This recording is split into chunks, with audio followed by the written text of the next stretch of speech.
I'm going to focus on CX for a little bit here and where we're at with that. And what is customer experience, or also known as constituent experience? It is, I like to say, surveys and forms. Surveys are slightly different than forms, and we as state of Iowa are heavily in forms. And so because we need to collect information and then process those and help our constituents, right? So it is a way to collect and gather information from them and then take action on it. It can be posted on a website. It could be, there's multiple channels on how to get that information that you're needing. So you could put it in an email, you could put it on the web, numerous ways, social media. It's a multi-channel way to collect information, feedback, information, however you want to say it. When I think of state of Iowa, we're collecting a lot of information. However, there are several of you in different agencies where you want feedback to make improvements on your processes. So you can see where we get confused with information, a form, and then a survey is where we're trying to collect the information and improve our work and our efficiency. So it's kind of both. There's some examples that we've already done within the platform. So you can see that we are using those already. The other thing that the customer experience provides is a lot of data. It has what we call text and sentiment analysis, where we can understand how they feel about that particular information that you received. Again, if this is a call center or a website feedback or something, like, how are they feeling about their experience with state of Iowa?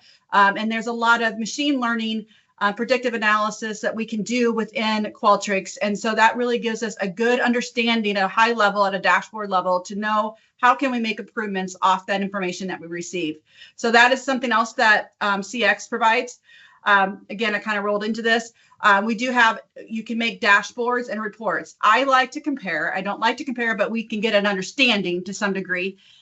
Looker Studio, Power BI, Tableau, those are dashboards, those are reports. Qualtrics has a very similar concept that can be pulling from multiple sources as well. Different surveys, different forms, different intercepts, and make a nice, robust dashboard with role access and et cetera. And you'll get a sneak peek later from Hunter's demo of a dashboard. So that kind of tells you, like, that is a good way to review your data and then decide to make action on it. The other thing that I'm probably most excited about is what we call the closed loop feedback.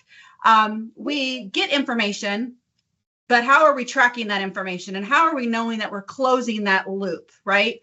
You could get the information, but you need to take action. A lot of us will currently do it in an email system.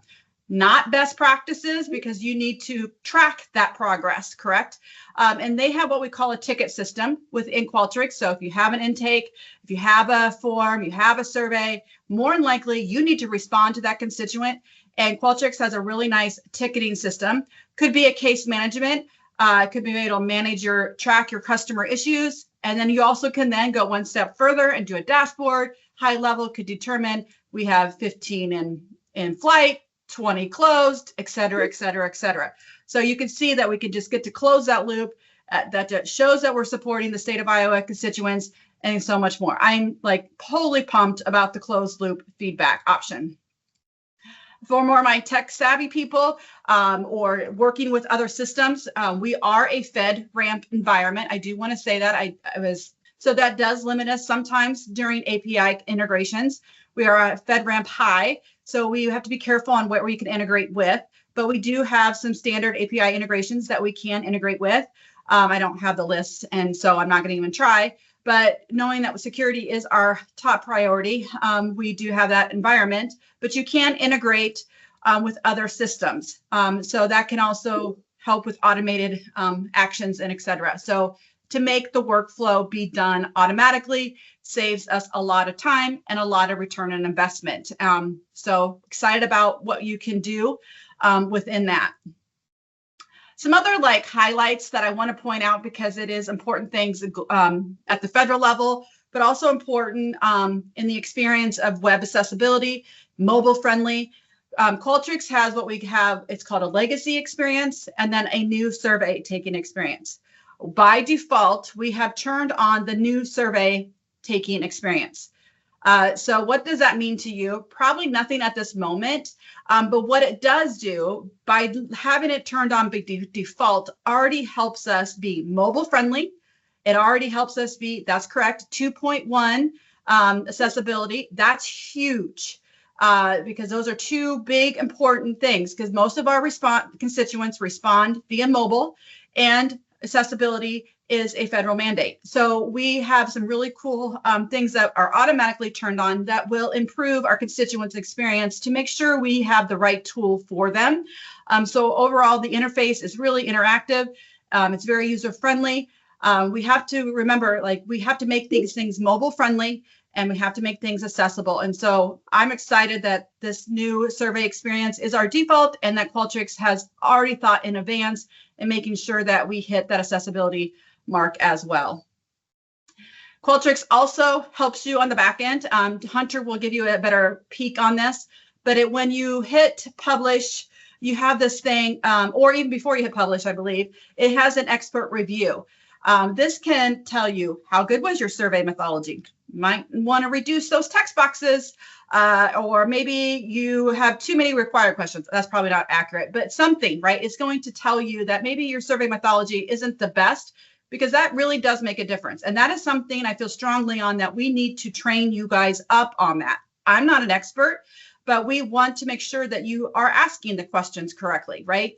Because that also can make your data be twisted, right? And so no double barrel questions and those types of things. So survey methodology is important. Survey errors, it will provide you that. Compliance as well. And then also it will help us in the security portion as well. So it's a really great little tool that's already built in with the Qualtrics to kind of give you, oh, I don't like the score fair. I might want to go to great. And so you can make improvements having your own little assistant right there to help you. So Hunter is going to talk about the expert review here in a minute. So where are we at? We're slightly a little behind compared to the others, but it's a bigger lift. But you'll learn more of what we've already have, your digital and footprint as well. But we do have single sign-on connected. So we do use Okta. Again, thanks to my Technical Center Excellence team, not mine, but the team that has helped get that integrated. We do have user roles and permissions.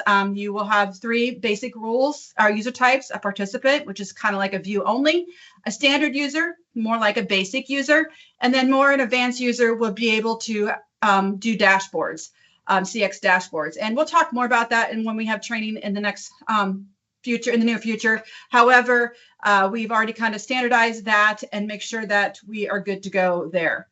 Branding. I'm very passionate about branding because probably my DX hat, because we work so hard on the DX to have 7 color palettes, make sure that the color contrast is important, make sure that's accessible. We have worked in conjunction with Lullabot to help us create branding themes within the platform. So if I'm agency, I'll pick DAS. I think that's the one I have on the screen. If I work for DAS, I will have I can't remember if you're Okoboji afternoons or Manawa, but regardless, you will always have an Okoboji afternoon, which is that teal color. And if you have Manawa mornings, you will also have a Manawa mornings with your logo that matches your website. And it's already got the right color contrast and etc. So we are very excited about this. We worked really hard on this. Lullabot was a great partner in this because they had the code.